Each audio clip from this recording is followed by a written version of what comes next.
호세아서 7장 8절과 9절 두 절 말씀입니다.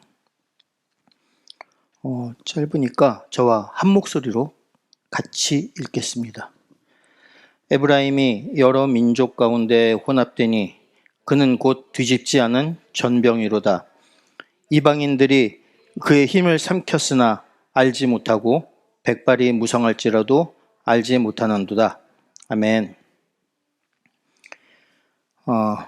지난주 구현 형제와 슬기자매의 아름다운 결혼식을 우리가 함께 축하했습니다. 그리고 주일 오후에는 찬민 형제 결혼식을 위한 축가 준비에 관해서 청년들과 이런저런 얘기를 좀 나눴습니다. 저는 그 기회 있을 때마다 제가 아주 결혼을 잘했다는 이야기를 하곤 합니다. 우리 이야기가 제 아내의 귀에 들어가기를 항상 바랍니다. 제 아내는 항상 그 95점이라고 제가 얘기합니다. 5점이 없기 때문이죠. 비록 불과 5년 전에 제가 대단히 바람직한 결혼 정년기인 만 52살의 나이에 하나님의 선물을 만났기 때문에 아직 그 감동이 그 여운처럼 남아있을 것이라고, 아직 신혼이기 때문일 거라고 이렇게 말씀하시는 분들도 계십니다. 그러나 저는 모모이기 때문에 보다 모모임에도 불구하고가 더 크기 때문에 축복받은 결혼을 했다고 생각을 합니다. 오늘 말씀이 호세아서입니다. 이 설교 시작하면서 결혼 이야기를 한 이유는 비록 하나님께서 호세아에게 불행한 결혼 생활을 시키셨습니다. 음란한 여자를 만나서 결혼을 해서 아이를 낳아라. 하지만 그 불행한 결혼 생활을 통해서 하나님과 우리의 그 깨어진 관계를 회복하기를 원하신다는 메시지를 그 결혼 생활을 통해서 아주 간절한 마음으로 전하는 말씀이 호세아서이기 때문입니다. 신구약을 통틀어서 가장 우리가 자주 살펴보지 않는 그런 책들이 아마 구약 예언서일 거라고 생각합니다. 예언서 안에 상징적인 표현들이 너무 많기 때문이기도 할 것이고, 성경 속의 사회적 상황이 오늘날 우리 현실과 좀 차이가 있고, 그래서 적용할 만한 메시지가 없다고 속단하기 때문이라고 저는 생각합니다. 저는 예언서 메시지가 우울한 것도 한 이유가 아닐까 이런 생각을 좀 했었습니다. 가뜩이나 그냥 숨쉬고 사는 것도 힘들어 죽겠는데 우리에게 위로가 되고 격려가 되는 말씀을 찾아 읽어도 부족할 판에 마냥 꾸짖고 혼내고 이런 이야기만 늘어놓는 이런 구약의 예언서가 좀 읽을 때마다 마음이 편치 않아서 이러기도 할 거라는 생각을 좀 했습니다. 아닌 게 아니라 구약 예언서들은 우리에게 엄격한 하나님의 진노와 심판에 대해서 얘기하십니다. 물론 틈틈이 하나님의 구원의 메시지가 담겨 있기는 하지만 심판을 경고하고 심판하겠다 경고하시고 회개하라 촉구하시는 내용이 줄을 이루고 있고, 또 이러한 메시지를 전달하는 데 사용되는 역사적인 배경이나 이런 것들은 우리에게 좀 생소하기도 합니다. 그래서 이런 것들이 예언서를 쉽게 접하기 어렵게 만드는 이유이기도 할 것입니다. 근데 호세아가 활동하던 시기, 그러니까 여로보암 2세가 북이스라엘을 통치하던 시기가 주전 786년에서 746년 정도입니다. 이 당시 이스라엘 백성은 다윗과 솔로몬 시대에 못지않은 그런 국가적인 번영과 영화를 누렸던 시기입니다.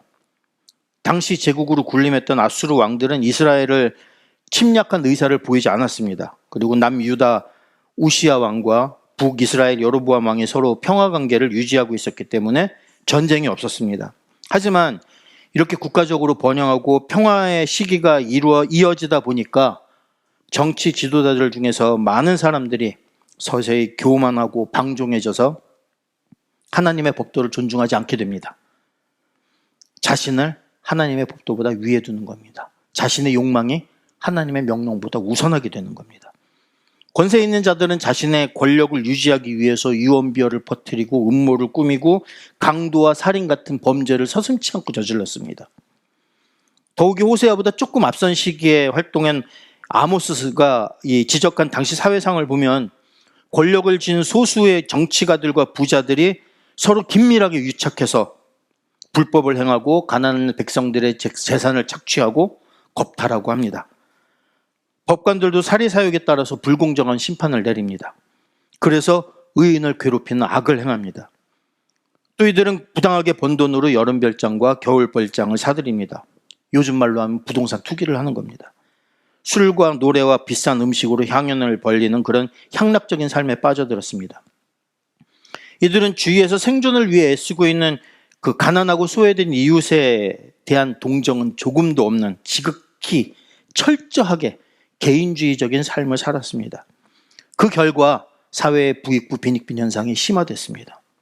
그래서 여로보암이 죽은 후에 또 20년 동안은 왕권이 6번이나 바뀌는 그런 피비린내 나는 쿠데타가 연속으로 벌어집니다.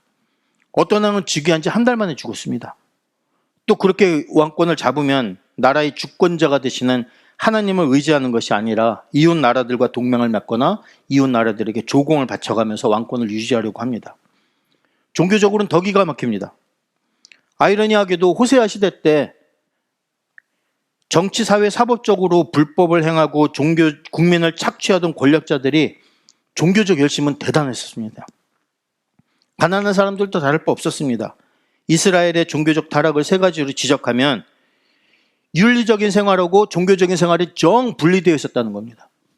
그리고 종교의 순수한 가르침은 다 어디로 가버리고 이것저것 뒤섞인 짬뽕 종교주의, 이런 것이 있었습니다. 그리고 종교 지도자들이 극도로 부패했다는 겁니다.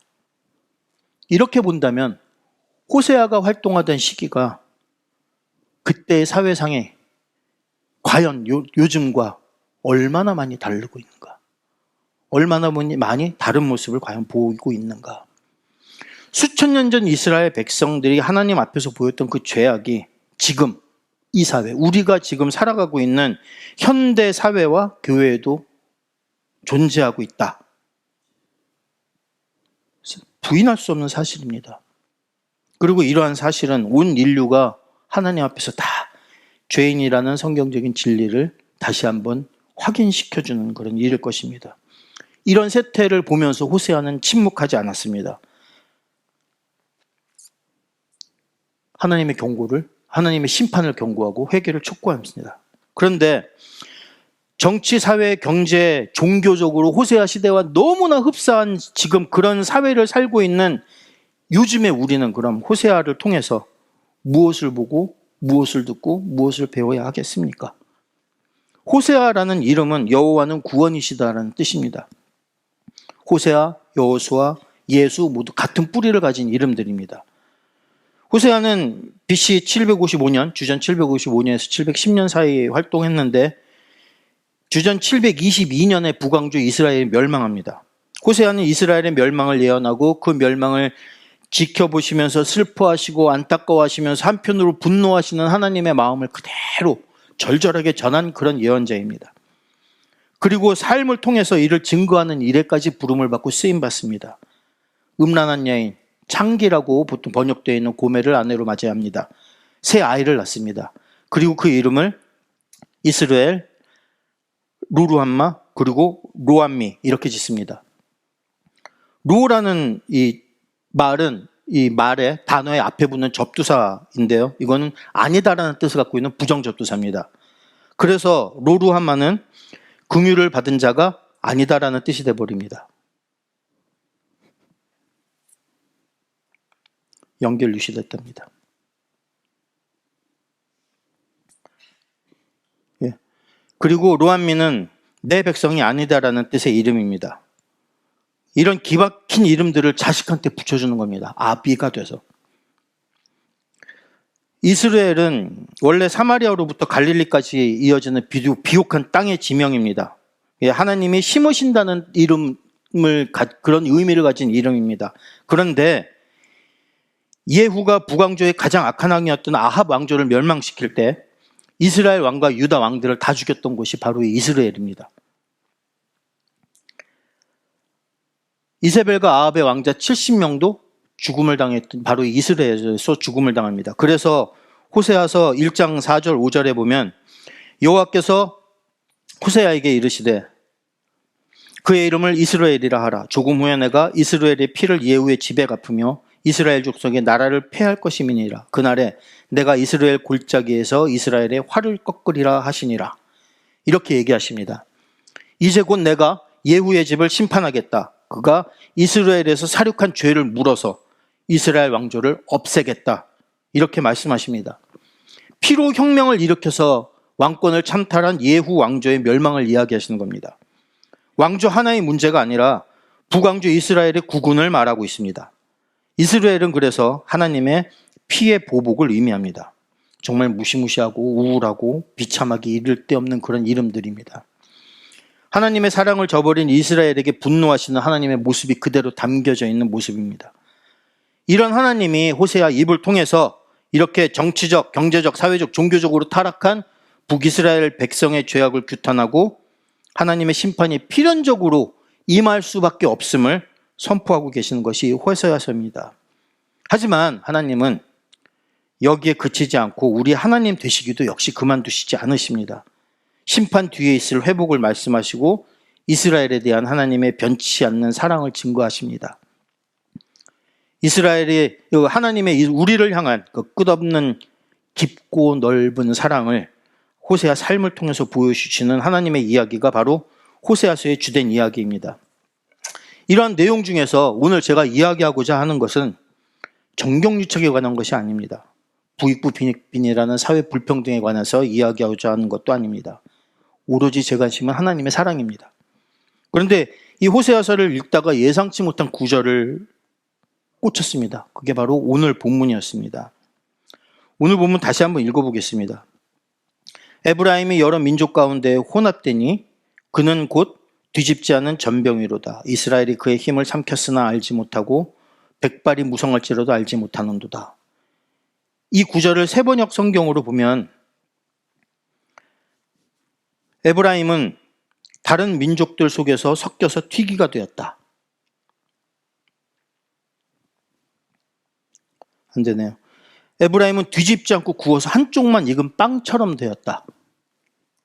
온갖 외세가 국력을 삼키는데도 에브라임은 그것을 깨닫지 못하고 죽을 날이 얼마 남지 않은 것도 깨닫지 못한다. 이것이 세번역 성경에 나와 있는 말씀입니다. 에브라임은 이스라엘 12지파 지파 중에 하나를 의미합니다. 이스라엘은 나라의 평화와 안녕을 주권자이신 하나님께 의뢰하지 않고 주변 국가의 외교에 의존하다가 튀기가 되어버리고 그리고 뒤집지 않은 전병이 되어버렸다고 이야기합니다. 이것은 비단 북왕국 이스라엘의 문제로만 본다거나 지금 이 시대 한 국가의 외교적 문제로만 볼 것이 아니라 이것은 우리 개개인의 영혼 문제도 이거와 마찬가지라고 생각합니다. 이스라엘은 주변 다른 민족들과 함께 섞여 살다 보니까 민족 정체성도 잃어버리고 민족 고유의 영성도 상실해버렸습니다. 섞여 사는 것, 함께 사는 것, 여기에는 두 가지 종류가 있습니다. 내가 세상에 동화되는 삶이 있고 내 주변의 세상에 나한테 동화되는 삶이 있습니다. 그런데 이스라엘은 주변국, 주변 민족하고 함께 살아가면서 영적인 전통을 지키고 정체성을 잃지 않거나 더 나아가서 주변에 선한 영향력을 끼치는, 다시 말해서 내 주변의 세상을 나와 동화시키는 삶이 아니라 삶의 모든 분야에서 부패하고 썩어가면서 주변 세상과 동화되는 삶을 살다 보니까 튀기가 되어버렸다는 겁니다. 그리고 뒤집지 않은 전병이라고 합니다.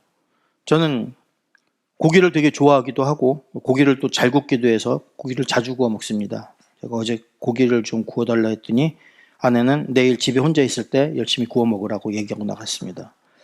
고기를 구울 때는요, 특히 소고기 같은 경우에는 이제 여러 사람이 먹을 땐 경쟁적으로 집어 먹습니다. 고기의 색깔만 변해도 먹습니다. 김만 나도 먹기도 합니다. 그렇지만 그래서 이제 뭐 강 목사님이나 저 같은 사람들이 같이 모여서 고기를 먹을 때 고기가 타는 일은 없습니다. 그런 일은 우리 삶에 있을 수 없는 일입니다. 하지만 뜨겁게 달군 불판 위에 전이 올려져 있다든지 부침개가 올려져 있다든지 이런 것들은 아무리 뜨거워도 지들이 스스로 몸을 뒤집지 못합니다. 그러면 한쪽은 익는 것을 넘어서 까맣게 탑니다. 그런데 그 반대쪽은 덜 익습니다. 뒤집지 않은 전병이라는 것은 한쪽은 새까맣게 타고 다른 한쪽은 익지 않아서 반죽이 하얀 그대로 남아있는, 그래서 절대 먹을 수 없는 그런 빵을 의미합니다. 이중인격자를 말하는 겁니다. 교회 안에서는 그지없이 은혜로운 하나님의 자녀처럼 보이지만 교회를 벗어나는 순간 세상 사람들과 전혀 구분되지 않게 섞여버리는 사람. 그런데 그 다음 구절은 더 무섭습니다. 이방인들이 그 힘을 삼켰으나 알지 못하고 백발이 되었으나 알지 못하는도다.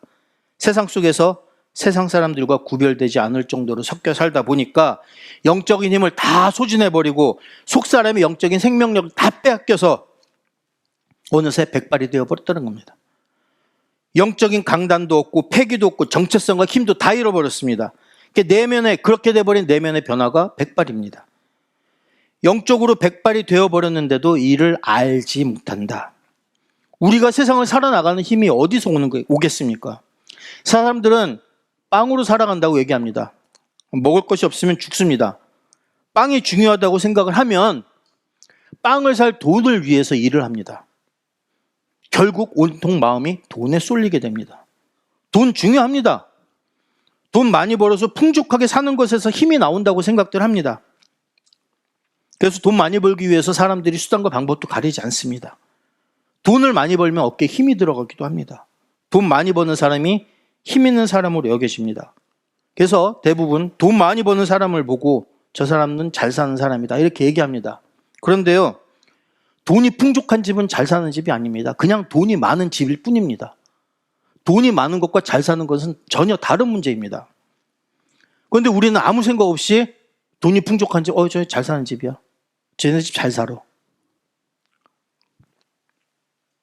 사람은 빵으로만 살지 않습니다. 빵을 가지고 유혹하는 사탄을 향해서 하신 주님의 말씀에 그 해답이 있습니다. 예, 신명기서 8장 3절 9절을 이용하신 마태복음 4장 4절 말씀입니다. 사람이 떡으로만 살 것이 아니요 하나님의 입에서 나오는 모든 말씀으로 살 것이니라. 하나님의 입에서 나오는 모든 말씀으로 살 것이니라. 하나님의 자녀들이 세상을 살아나가는 힘은 빵에서 나오는 것이 아니라 하나님의 입에서부터 나오는 말씀에서 비롯되는 겁니다. 하박국 3장 19절 말씀 보겠습니다. 주 여호와는 나의 힘이시라. 나의 발을 사슴과 같이 갖게 하사 나를 나의 높은 곳으로 다니게 하시리로다. 이사야서 45장에서는 이렇게 얘기합니다. 공의와 힘은 여호와께만 있나니 사람들이 그에게로 나아갈 것이라. 주 여호와 하나님은 우리 힘이십니다. 공의와 힘은 여호와 하나님께만 있고 하나님으로부터만 나옵니다.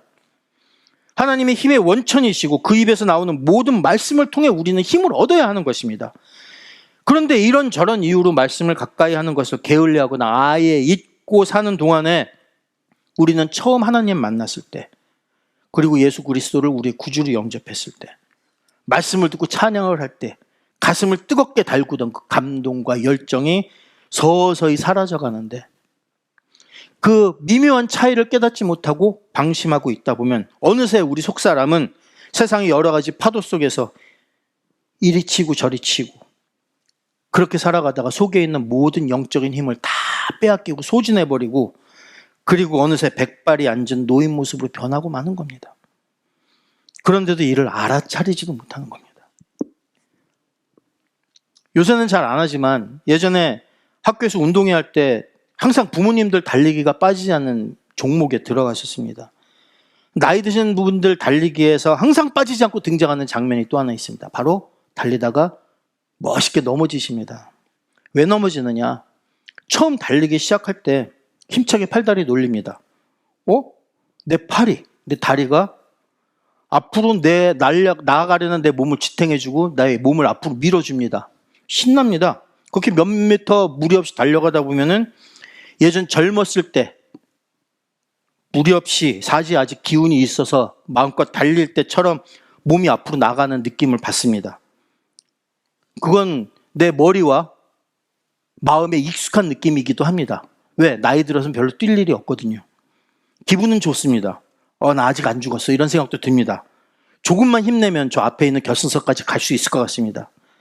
그 느낌 때문에 더 빨리 달리려고 계속 달리려고 몸이 앞으로 쏠립니다. 중심이. 그러다 보면 갑자기 50m 정도를 넘어가게 되면 급격히 허벅지에서 힘이 빠집니다. 상체는 앞으로 나가는데 발이 못 따라오는 거예요. 어느새 발이 무거워지기 시작합니다. 당연합니다. 몇 끼 밥 먹으면서 탄수화물 섭취하면은 폭발적으로 한순간에 힘은 낼 수 있지만 꾸준하게 힘을 내는 그 근력은 채워지지 않습니다.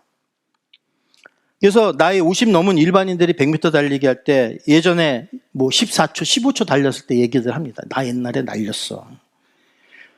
그리고 얘기합니다. 너 지금 달리면 얼마나 좋나? 나 20초이면 들어오지. 큰 소리들 칩니다.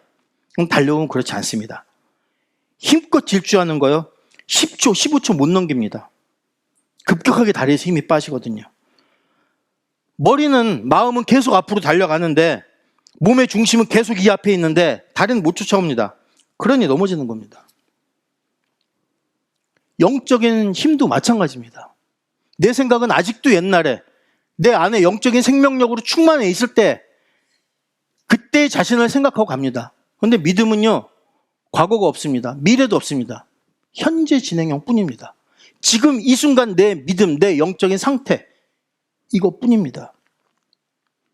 그래서 우리는 말씀을 통해서 힘과 생명력을 끊임없이 공급받아야 합니다.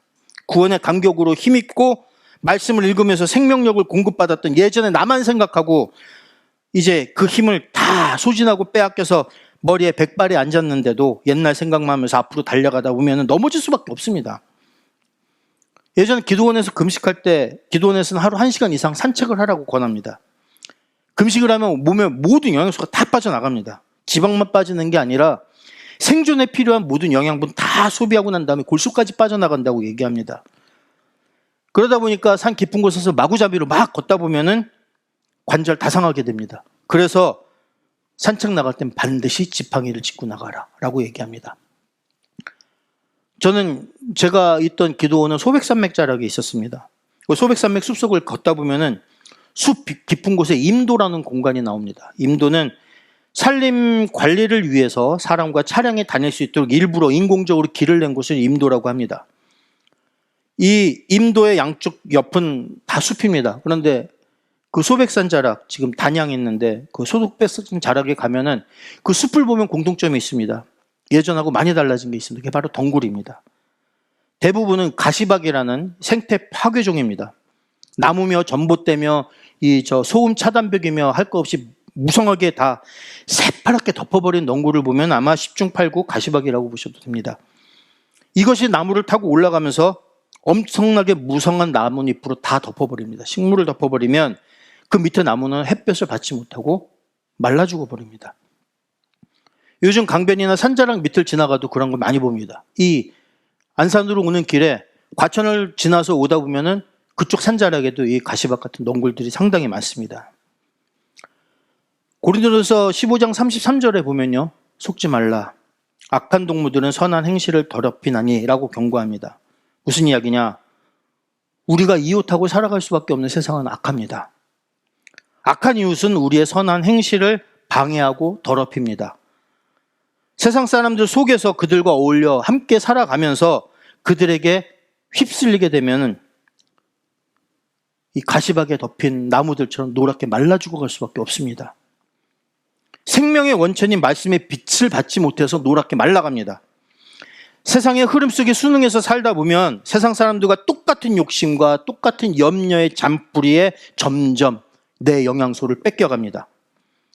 이게 내 영혼 깊은 곳까지 파고들게 되면 내 영혼이 살아가는 데 필요한 영의 양식까지 다 빨아나가는 겁니다.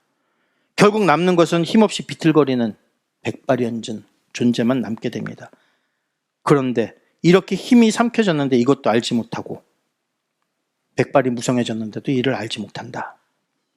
영성을 잃게 되면 분별력이 사라집니다.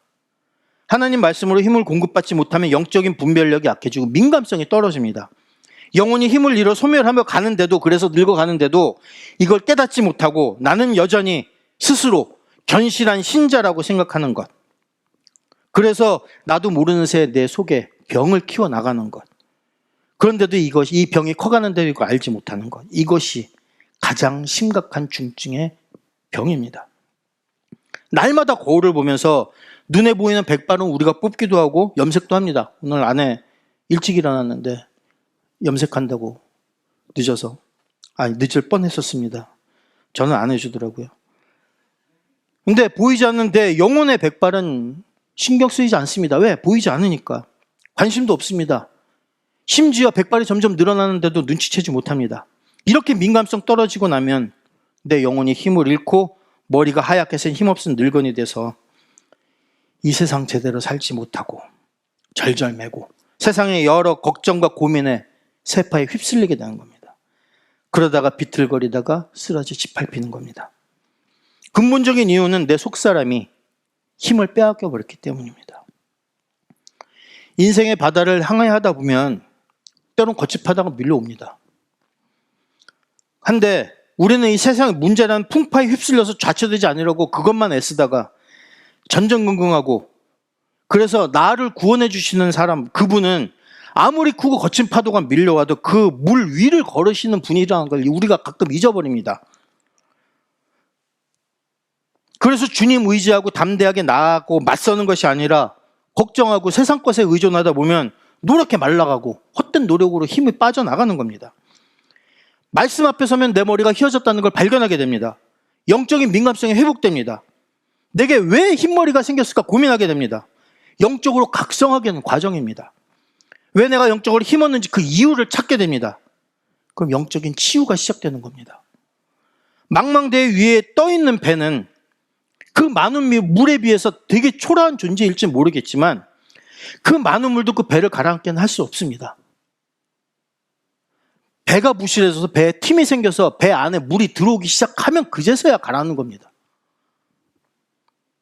세상에 비해서 우리가 아무리 보잘것없는 존재를 할지라도 세상에 약한 것이 우리라는 배 안에 들어오도록 우리가 허용하지 않고 막고 있으면 배는 가라앉지 않습니다. 이 세상에 아무리 부정적인 것으로 악한 것으로 가득 찼다 할지라도 내 속사람이 영적인 힘을 잃고 틈이 생겨서 그걸 스며들도록 허용하지만 않으면 되는 겁니다. 그럼 우리는 가라앉지 않고 침몰하지 않습니다. 그러기 위해서는 의와 힘과 생명이 되시는 말씀 앞으로 돌아가야 하는 겁니다. 하나님으로부터 그분이 주시는 힘과 생명력을 계속 공급받아야 하는 겁니다.